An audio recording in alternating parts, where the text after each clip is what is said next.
Good morning, everybody. If we could get seated for our second session.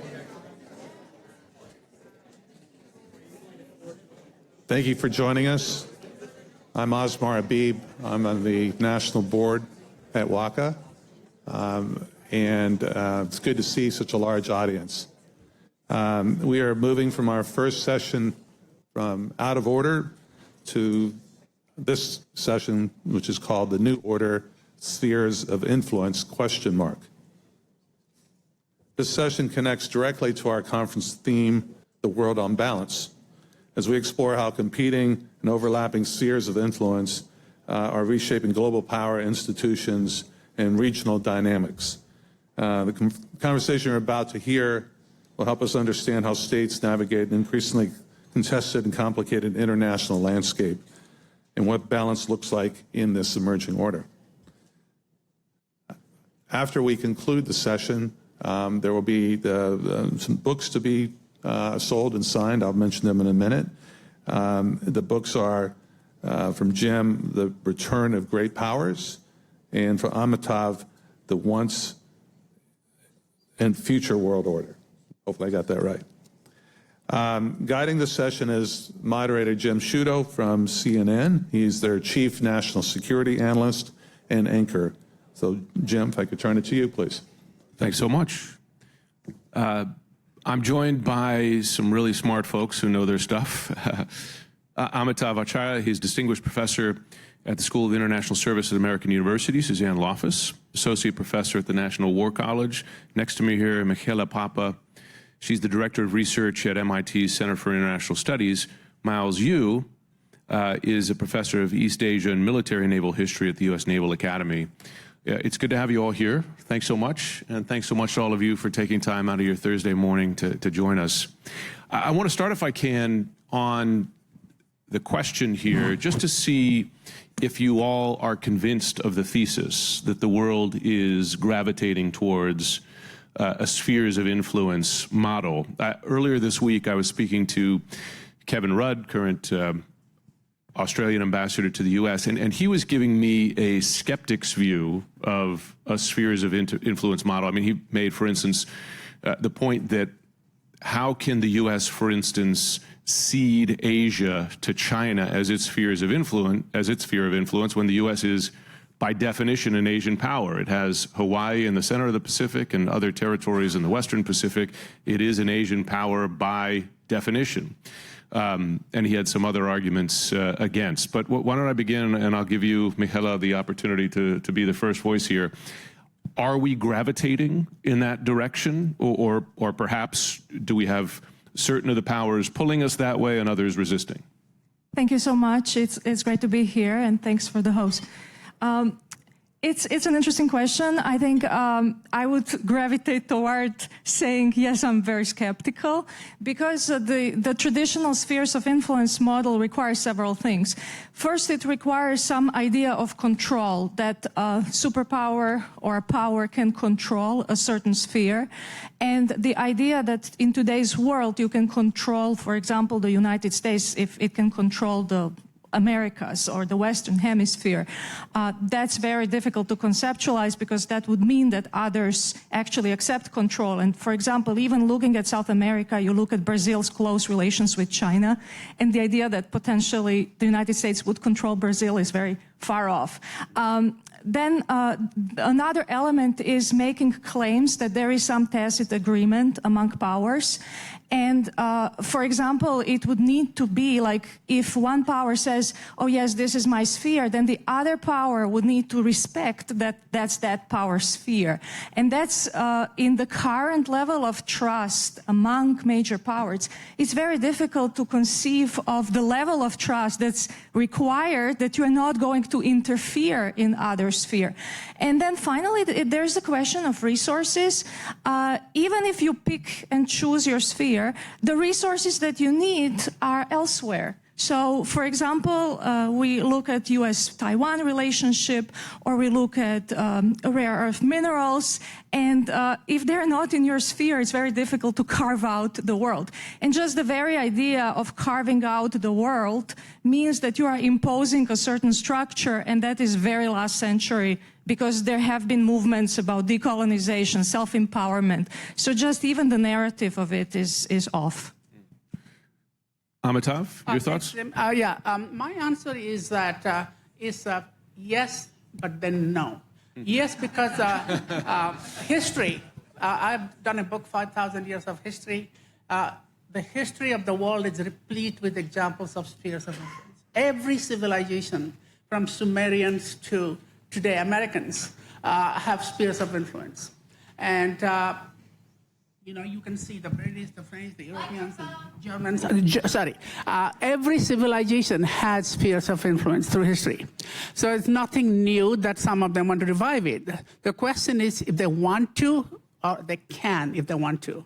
I think everybody wants to have a sphere of influence, but not all of them can have it. So let's take the three of the biggest powers today. Say China, Russia, and the United States. I'll go in that order. China historically has a tributary system. That's a sphere of influence for 2,000 years, from Han Dynasty to Qing Dynasty. And there's there are sections in Chinese elite community, they want to revive elements of the tributary system. The Russians have always been sphere of influence minded. And in fact, today, if you look at the history of today's world, Russians are the most sphere of influence minded. They have the Eurasia Union, and that's one region behind Ukraine, the invasion of Ukraine. So they have it. The United States, since at least 1823, Monroe Doctrine has had a sphere of influence mindset. It has never gone away. President Kennedy invoked it, the Cuban Missile Crisis. President Trump is actually doing it in a much more spectacular way, trying to reclaim the Panama Canal or giving hints about it. And so there's nothing surprising that they want to, and all of the powers, but whether they can is another thing, because we are living in a different world. My answer is that there will be some spheres of influence to some degree, but in a different form. It won't be as mutually exclusive that used to be in the 19th century Europe. What will happen is they cannot completely close up. We have a global interdependence still, despite the trade wars, and they will have to use prestige, capability, technology to carve out certain areas. China in Southeast Asia, United States, maybe in Europe is a sphere of influence of the United States and the Americas, and Russia certainly in the near abroad. Suzanne, if I could just modify the question slightly to you. The U.S. has done pretty well in the post-World War II rules-based international order, however you want to shorthand it, in terms of pursuing its interests, in terms of, the argument to be made that it has helped prevent wars, right? Certainly not all of them, and it's been abused at times, but kept the balance, kept the peace in Europe. Also in terms of international trade, a lot of benefited from open shipping lanes and trade, et cetera. So the question is it in the U.S. interest to retreat to a spheres of influence model, or to do its best to defend that order?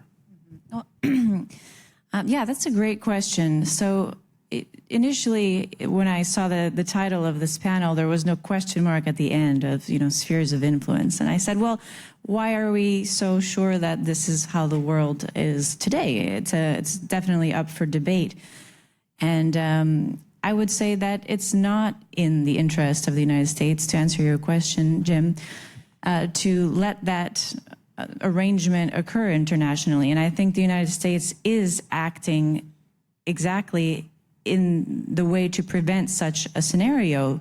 Otherwise, it wouldn't be, supporting Ukraine in its defense against Russia, who is, clearly trying to reestablish its sphere of influence, or it wouldn't be investing heavily into defense capabilities in the Indo-Pacific to ensure that China doesn't become the regional hegemon over there.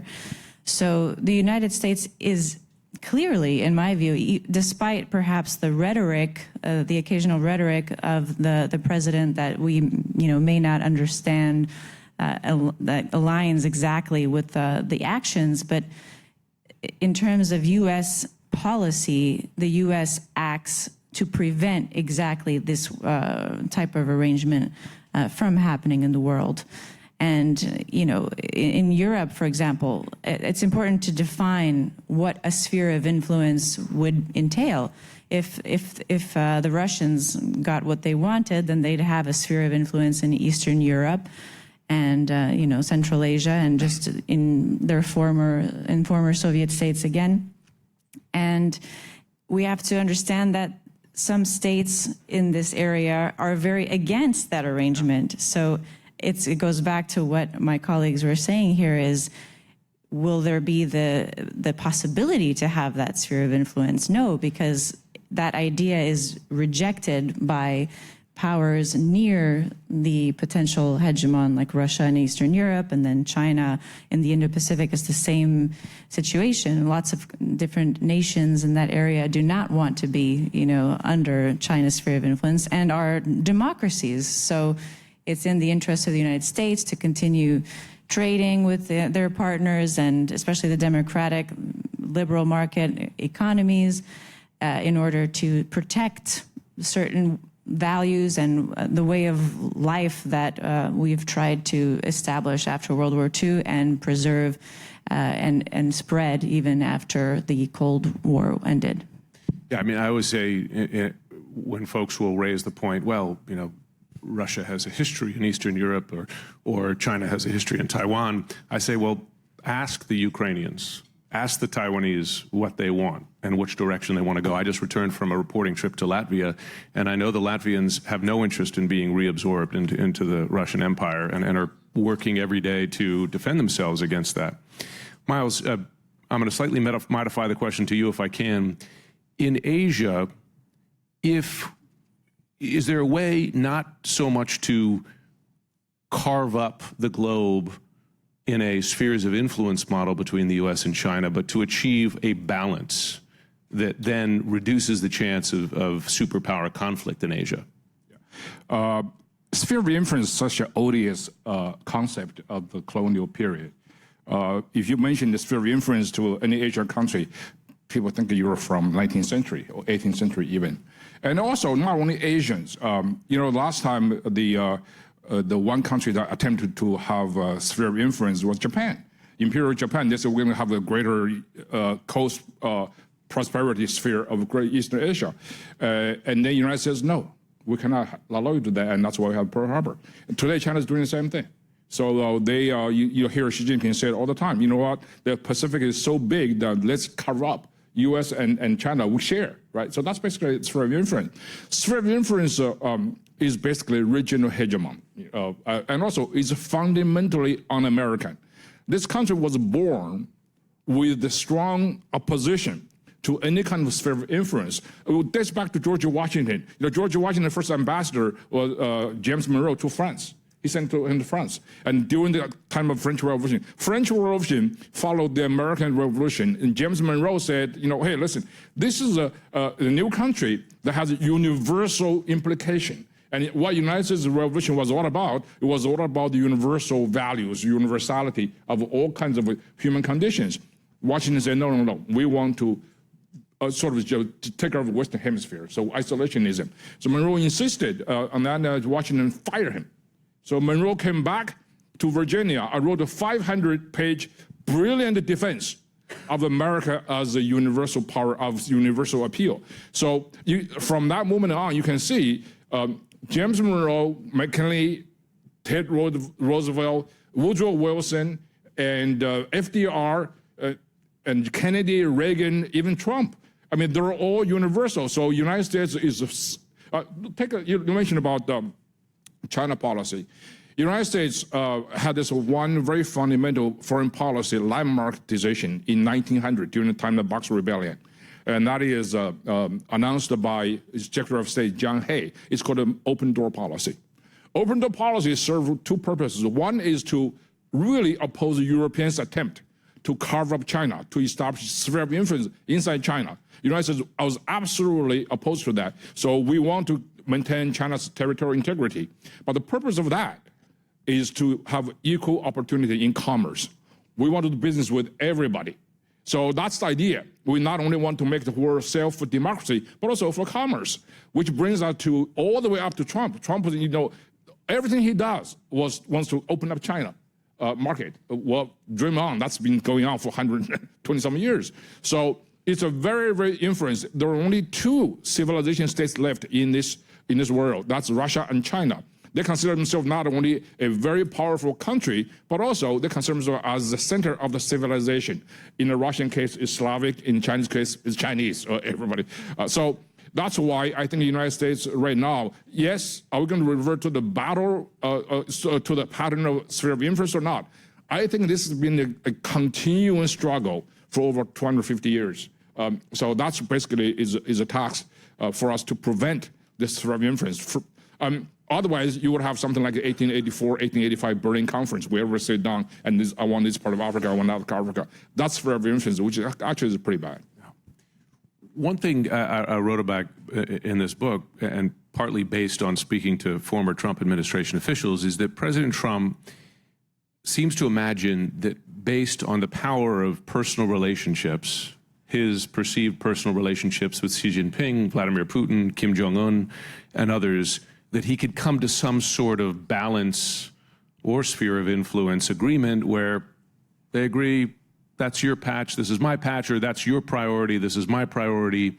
Now, if you look at just the recent historical record, doesn't seem to be a lot of evidence of that. 3 summits with Kim Jong-un, and Kim Jong-un's clung very tightly to his nuclear weapons program, in fact, expanded it. Putin is not showing an enormous amount of interest in peace talks in Ukraine, or at least, on terms that Ukraine could accept.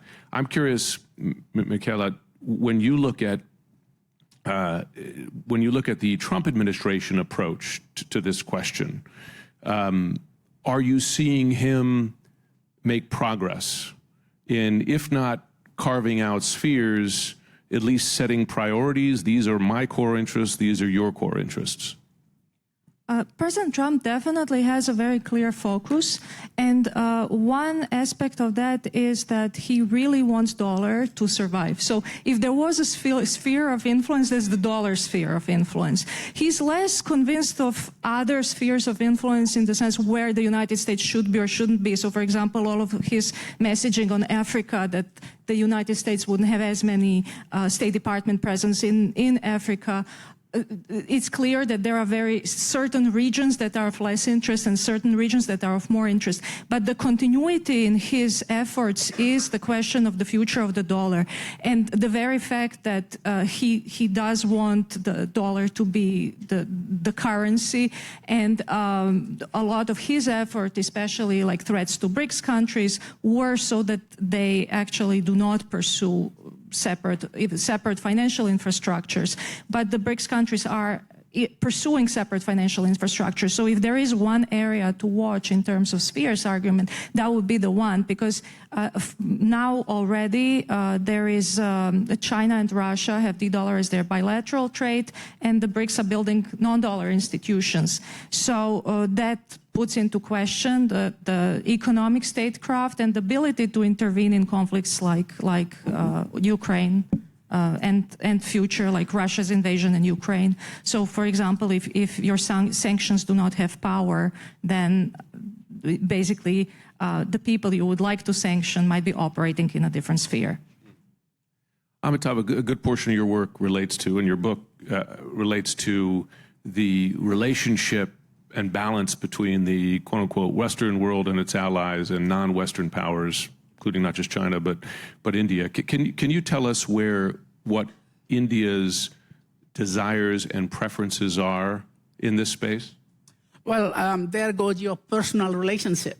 I mean, President Trump and President Modi were hugging each other just not that long ago, and during certainly President Trump's first term, and they don't talk to each other. I mean, despite what we hear, Trump has said nasty things about Modi. Modi has said, refused to take his phone calls sometimes. So personal relations is not enough. There has to be more than personal relationship. And I think India's position is, in that sense, that a lot of this has to do with the, recognizing President Trump to get a Nobel Prize, which he's refused to do. He's accepted tariffs. He's continue to trade with Russia on oil. So my point is that you have to look beyond personal relationships.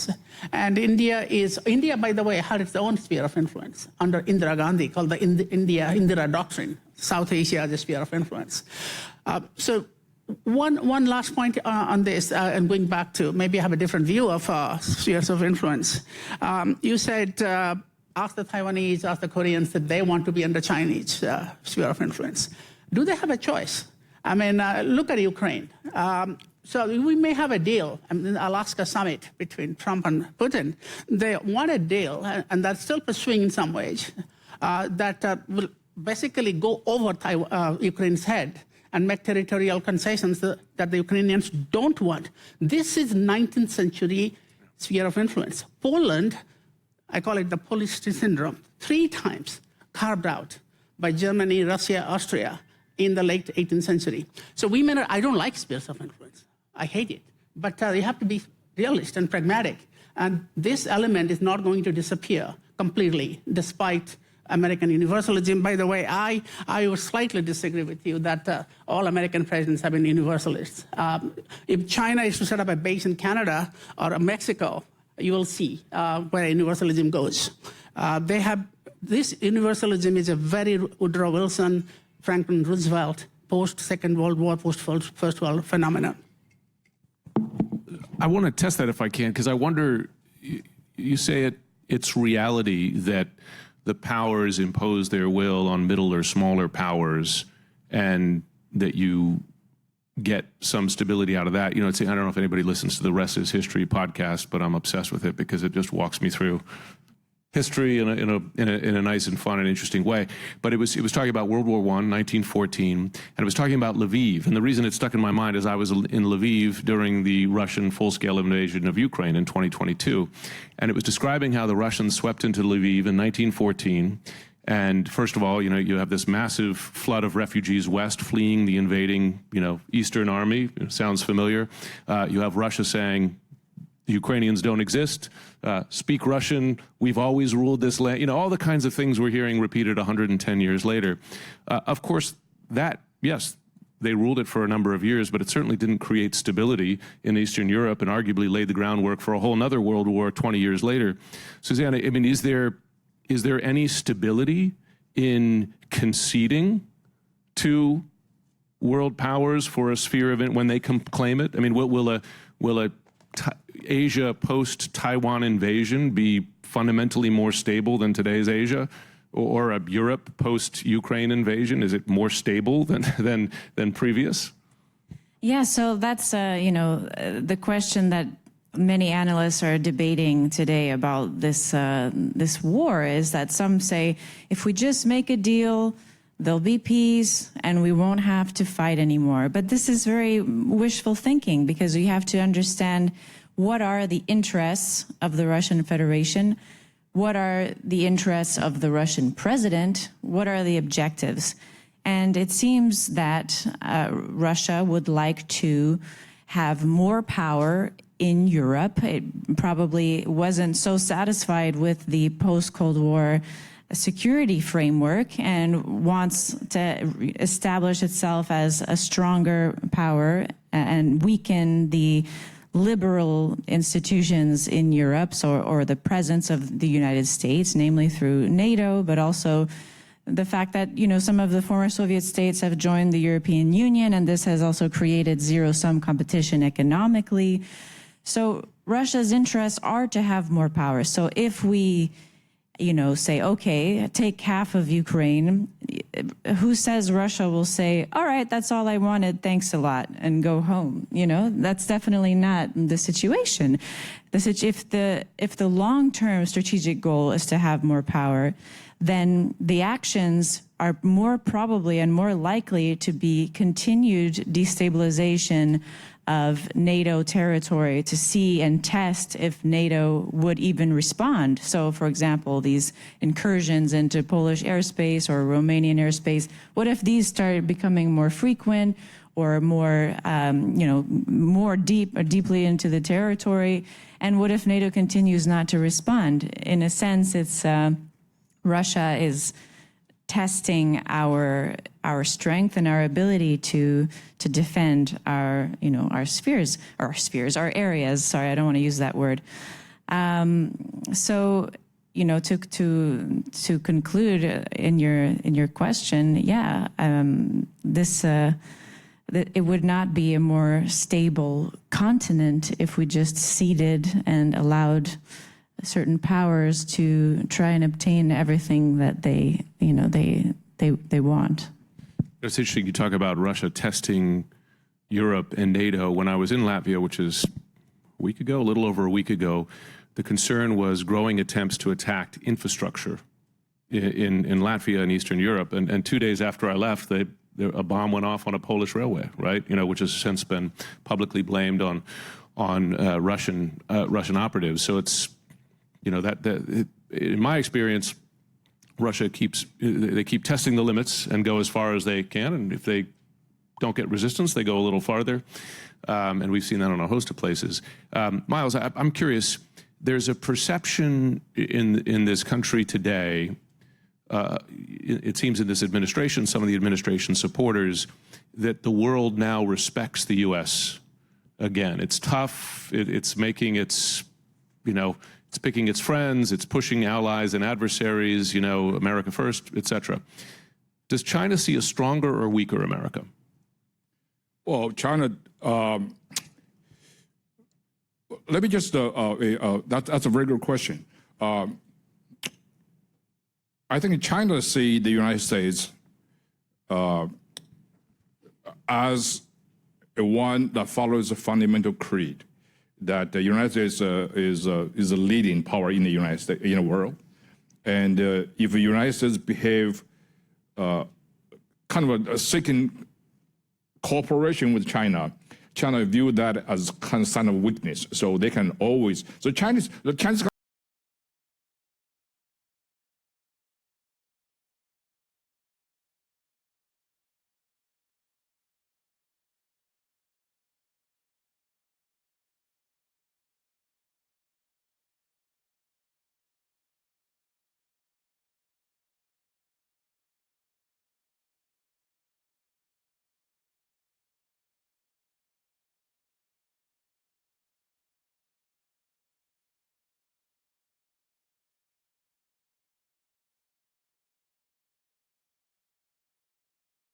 Is the United States. That's why we are in Chinese sort of a conceptual framework, always number one adversary. There's no question about that. So that's why they want to do this. So they look at the United States right now is definitely stronger, and definitely is more, shall we say, independence. But they want to share the world with the United States.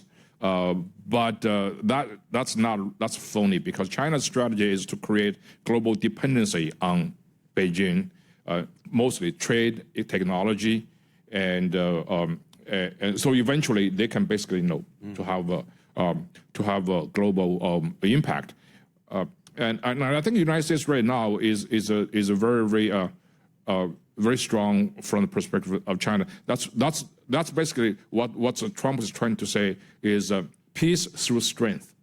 Deterrence is a very important thing. I want to say just one word about your earlier question about Putin and Xi. Remember, Putin's logic of aggression against Ukraine was he denied the existence of Ukrainian sovereignty and independence. The reason is that Putin argued because of Ukrainians' ethnic, linguistic, and historical connection with Russia. So it's Mother Russia all again. And this is particularly odious. And you remember, in 2016, there is a international court ruling in The Hague between Philippines and China over a South China Sea argument. So the court ruled very, very significantly that historical right does not really equal to sovereign claim. So you cannot really do that. That's a very fundamental principle. Now, China's aggression in Asia followed exactly the same logical aggression that Russia did to Ukraine. Now, some of you may know, I worked at the first Trump administration as the senior China policy advisor to Secretary of State Mike Pompeo. 1 week after the Ukrainian war broke out, we were in Taiwan, and the whole nation was absolutely gung-ho and support Ukraine and condemn Russia.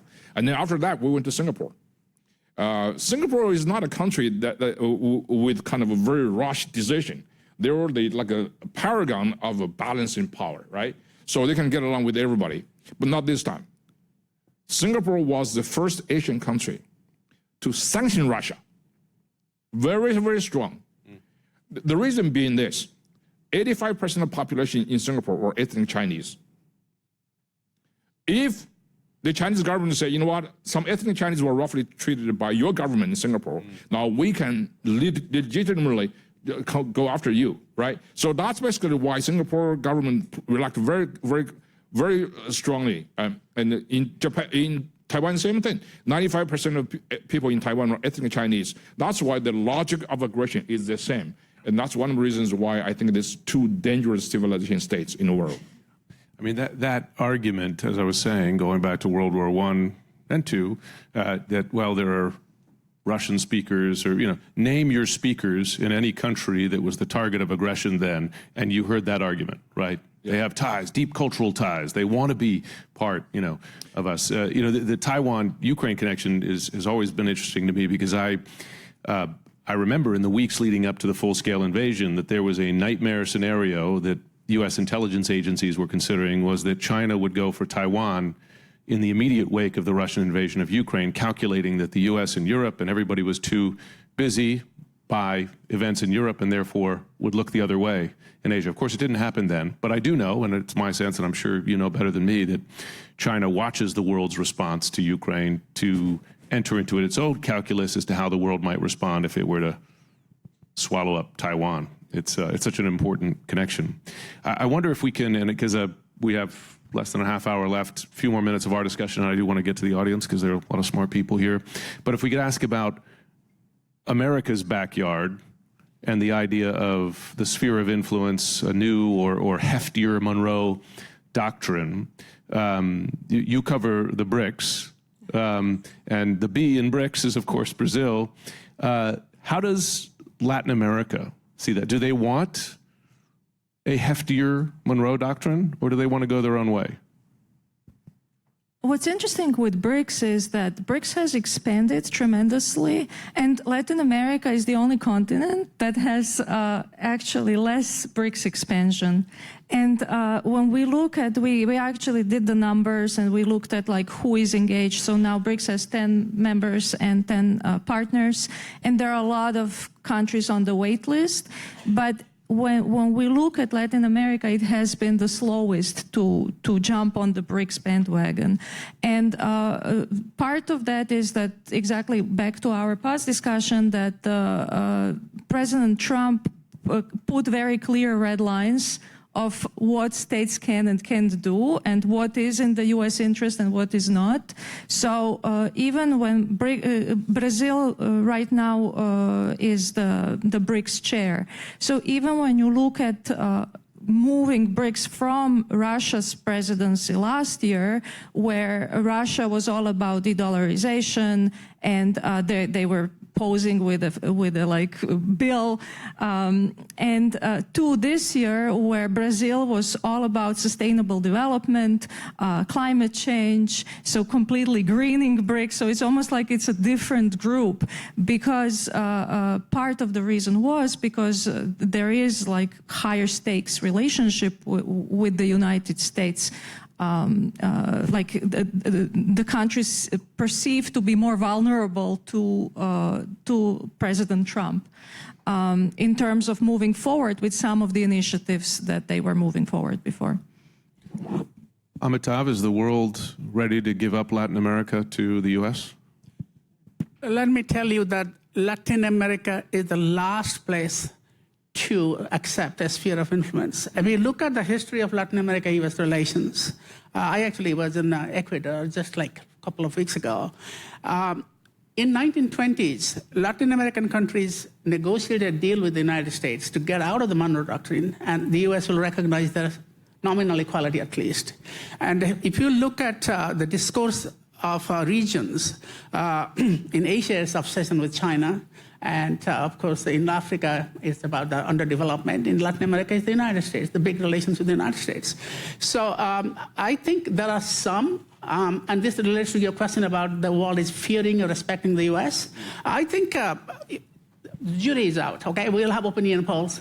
We have Pew Institute coming out, and we'll find out. My sense is there's a big difference between fear and respect. There have been cases where the United States has been respected without being feared. You remember George W. Bush, anti-Americanism was changed by President Obama completely within a few years. I'm not a Democrat or Republican. I'm an academic who looks at the United States from the outside in perspective. And I'm very sensitive to how the world looks at the U.S. rather than how American administration look at the world. So I think we will see a lot more fear than respect. And you can say fear is a good thing, but fear is also not a very good thing. It's not legitimacy. There have been American presidents who have actually got a lot of respect of the United States around the world without causing anxiety and fear. And there will be some regimes that will really respect and fear the United States. Maybe El Salvador's president who gets good treatment in the White House, or maybe Kim Jong-un in Asia. But I think you have to see that I just came back from Berlin as well. I think we see a lot more fear of the United States because we can't do without the United States, and that's a dependency. The kind of respect that we had in the rest of the world is maybe it'll come back. I think all this is transitory, but the United States is more feared than respected today. That I submit. Listen, I don't disagree, and Suzanne, I wonder. The thing is that the fear doctrine is applied equally, almost equally, to adversaries and allies, right? If you think of the way trade measures have been used against Canada, our closest ally, biggest trading partner, longest, safest, undefended border in the world, but getting beaten over the head, right, quite publicly with economic pressure. Has that, or if you think of the threats to take Greenland, right, because Denmark just can't handle Greenland. Has that served America's national security interests, that approach with its allies in the region? In the region? I don't think that that's a great approach, personally. I think that we need to prioritize our partners and allies in today's world because, there's increasing competition from different types of powers who have different types of interests and values. So what's important today is to preserve what we already have rather than try to spread it like we did maybe in the 1990s, trying to spread, liberal democracy and such. But today it's more about conserving. So if we alienate our friends and allies, we risk kind of weakening that relationship and that consolidated strength that we would potentially have together. However, I think sometimes the president uses these threats as a type of tool to negotiate with other nations and is not always completely serious about the initial threat.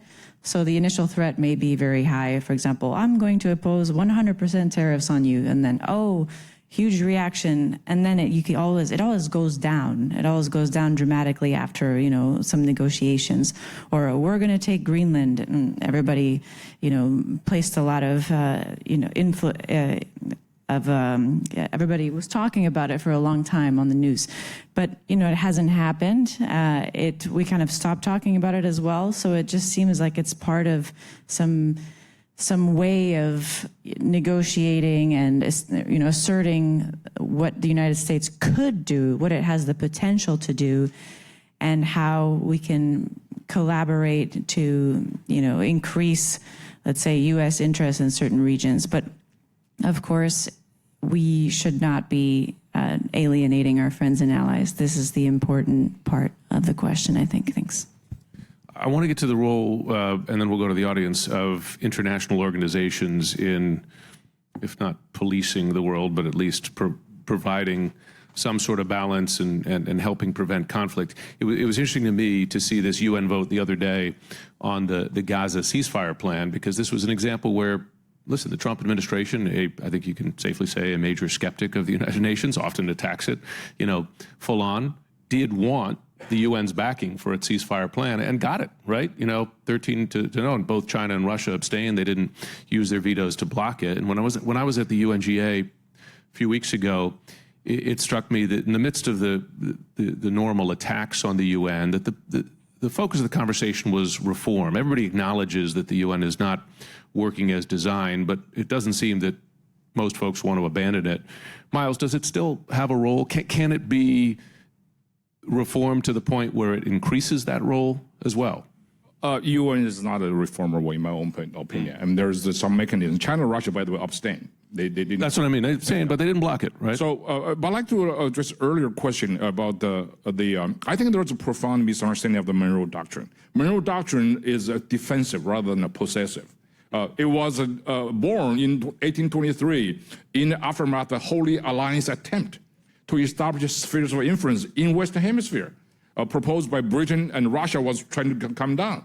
So, and then they tried to re-establish monarchical rule in Europe, and of course Spain and Portugal, they want to sort of extend that kind of thing in the aftermath of the French Revolution. So it was really sort of opposing Europeans' attempt to carve up sphere of influence.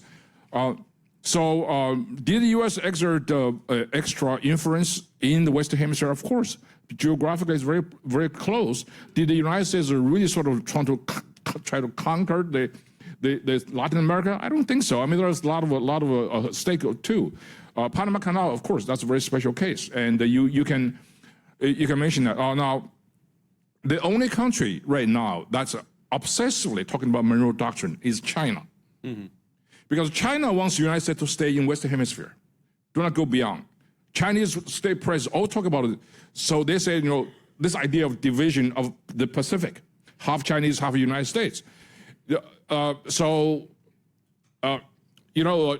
Which country is China's biggest proxy in Latin America? It's Venezuela. Mm. So the United States government, by federal law, designated 6 countries are United States adversaries: China, Russia, North Korea, Iran, Cuba, and Venezuela. That's in the Code of Federal Regulations. For those of you who serve in the government, you know that. Venezuela is totally in China's pockets. So on December 2nd, 2023, Nicolas Maduro made this astonishing announcement that he's going to annex 2/3 of Guyana next door. Does anybody know why? What's so significant about December 2nd, 2023? That was the 200th anniversary of the Monroe Doctrine. It's totally Beijing's idea. Okay, so this whole thing, now back to Canada and Mexico. I know exactly why Canada and Mexico were punished by the United States, because during after the signing of the USMCA, which is a free trade deal, signed in the latter years of Trump administration, 1.0, several things happened. Number one, China miraculously slipped from the #1 trading partner of the United States to #3. Okay, the #1 trading partner of the United States with the United States suddenly became Mexico. #2 is Canada. Why?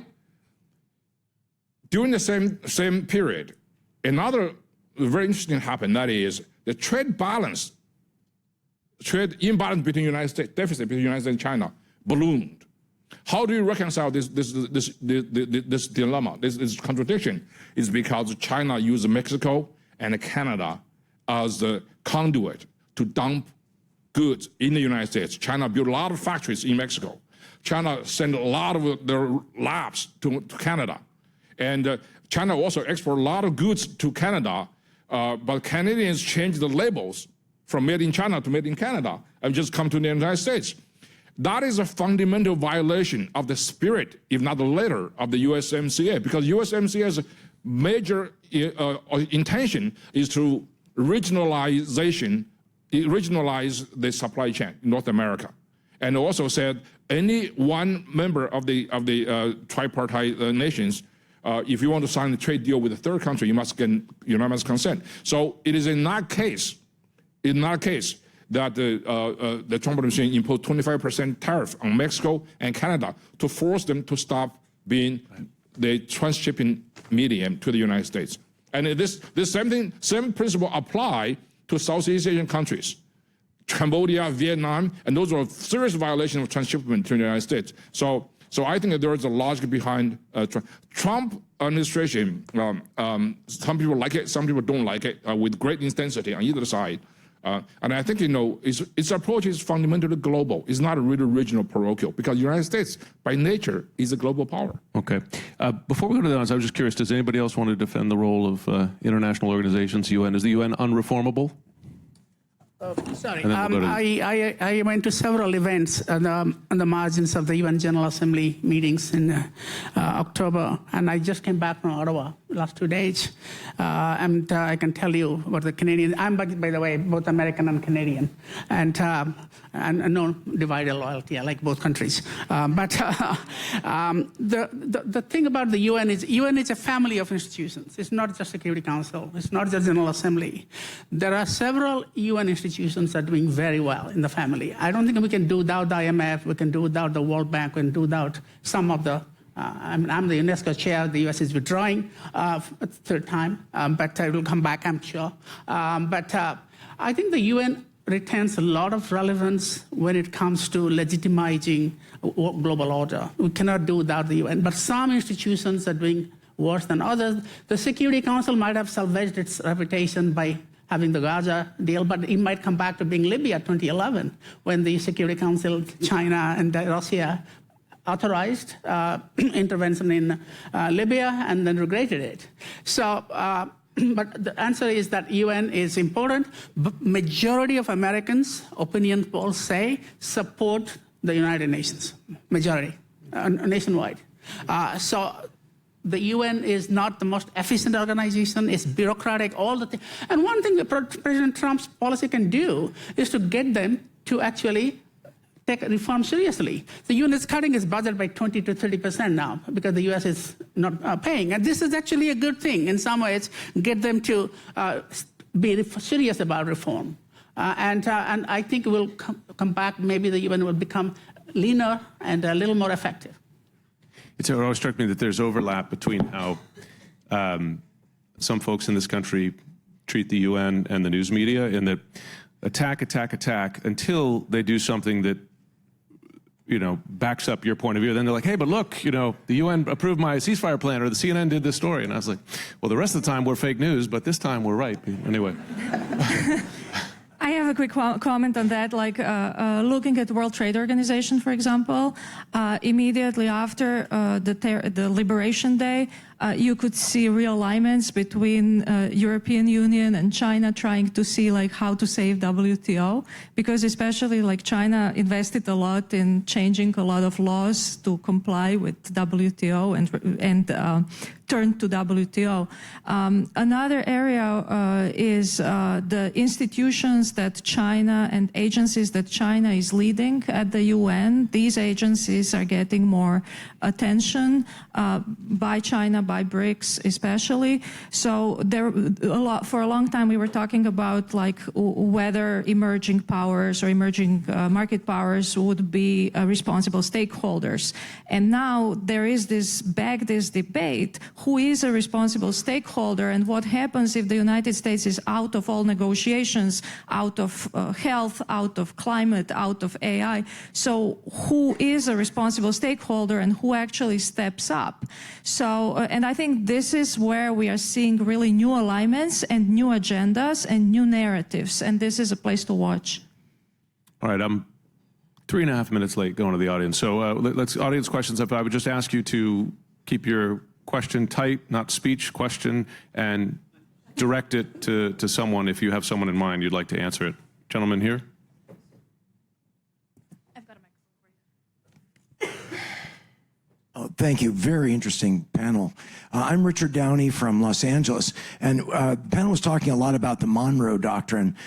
The New York Post recently coined the phrase the Donroe Doctrine for President Trump's approach to basically making U.S. dominance of Latin America, or the Western Hemisphere rather, an imperative for national security.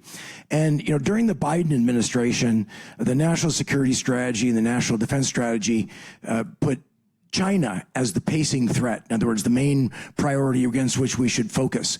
And I've been hearing, it seems odd to me, but I've been reading lately that the upcoming national defense strategy wants to put a higher priority on defense in the Western Hemisphere than China. I don't know if you all have heard that or could comment on that. Thank you. Sounds like a question for Miles. Yeah. I don't think that's a correct reading of the new national defense strategy. It says that we're going to China definitely. By the way, that's not really China was a pacing threat. Did not happen. Was not announced during the Biden administration. It was Trump administration. So we ended this 8 decades long of strategy, strategic focus. Since Pearl Harbor, America's strategic focus was always on Europe first, and then Middle East, and then China, Asia second. So we changed that during the first term. And the Biden team basically agreed with us, so we continue with that until this day. Now, why is that the Western Hemisphere also important to the China focus? It's important. Panama Canal, I mean, it's very important. China had the almost near dominance in that area, right? So, and then we want to revert that. And then you talk about Mexico, Canada, I mentioned that issue. And then, and also, China had made enormous stride into Latin America, so throh Belt and Road Initiative. I want to reverse that. I think that's basically what the administration is doing. So it's a water measure of self-strengthening your backyard, and then go after China globally. Greenland, the same thing. I don't know how many of you watch the Netflix blockbuster, The House of Dynamite. That's precisely what it is. Is provide the early warning station for the United States when the incoming ICBM coming. So that wasn't, by the way, it's not recent. It was really early. During the first term, I understand that. And I don't know if you didn't pay attention to what Trump tweeted. He tweeted in 2019 that we want to buy Greenland. This is another sign of Donald Trump's insanity. So, but there was a lot of internal documents, Chinese infiltration into that area. They want to build their sub base. They want a satellite tracking system. So it's all about. So I don't see that there's a change of strategic focus on China simply because we do more initial works of self-strengthening in Western Hemisphere. The same thing goes on with the other part of the world too. Next question, over here.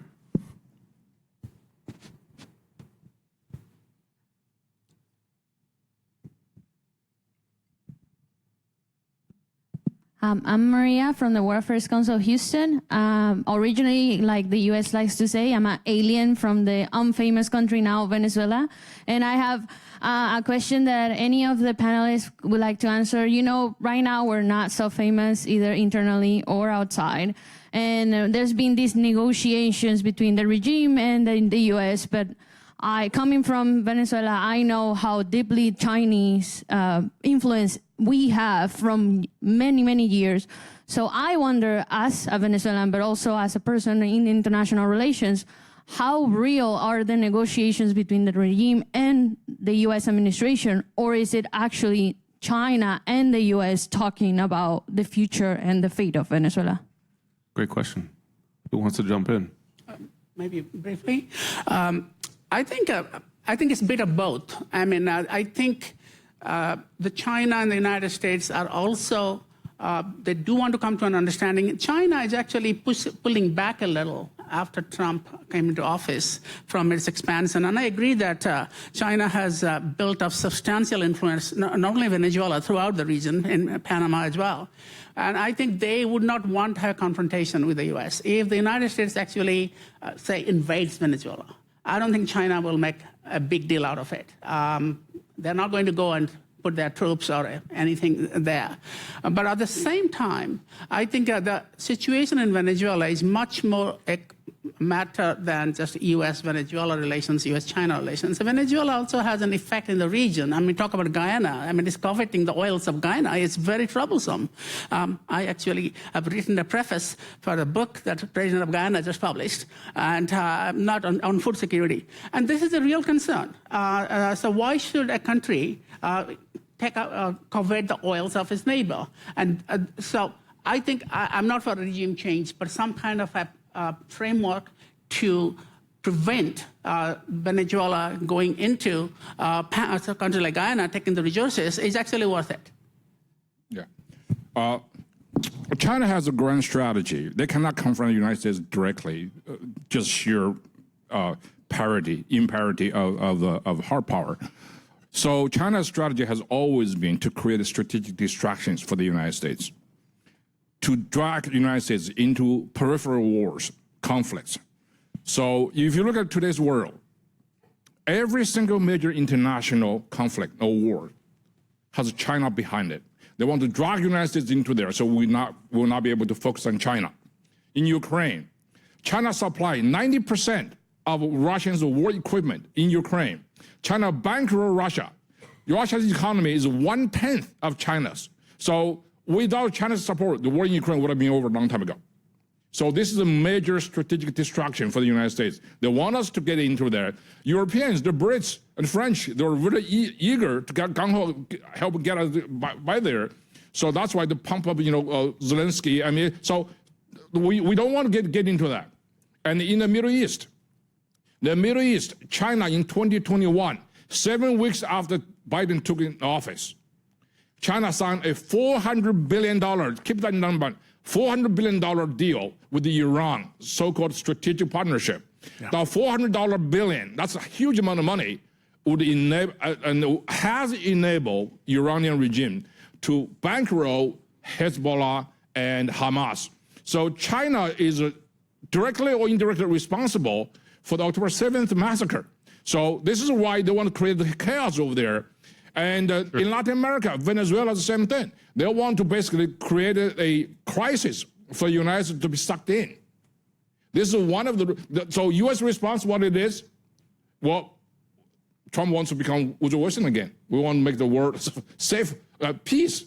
So that's why he solved all this kind of peace conflict over there, because it's not in the United States' interest to be stuck in all these peripheral regional conflicts. Right. So I think our tough stand on Venezuela is everything about China, and that's very clear to me. Okay. Do we have time for another one? Yes. Okay. One more, and just one more brief question, and I want to give Suzanne a chance to get the final word. I think I see a hand in the back, but the lights are so bright, I don't honestly know. I've got someone over here for you. There we go. Hello, my name is Bill Patterson, and I'm from the World Affairs Council of Hilton Head, South Carolina. My question is basically for anyone on the panel. In terms of Trump's foreign policy, what I'm hearing is that there is some kind of systemic strategy around it. There is sort of a method to the madness, which is a new thing for me, because what I've seen is sort of chaos or foreign policy on a whim, just some reaction to whatever's going on. Okay, so question then. Doing in Canada, et cetera. So my question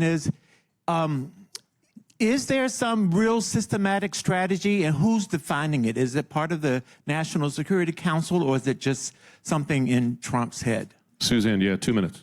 All right. Well, I think that this is a good question to end on. And yes, of course, every administration has a national security strategy and a national defense strategy. And this is, me speaking on a personal level, not on behalf of the government, because I, work for the government. But the national defense and national security strategies clearly say what our interests are in this world and what we're actually trying to do. So there is a logic behind all of the policy choices, whether or not they make sense up front.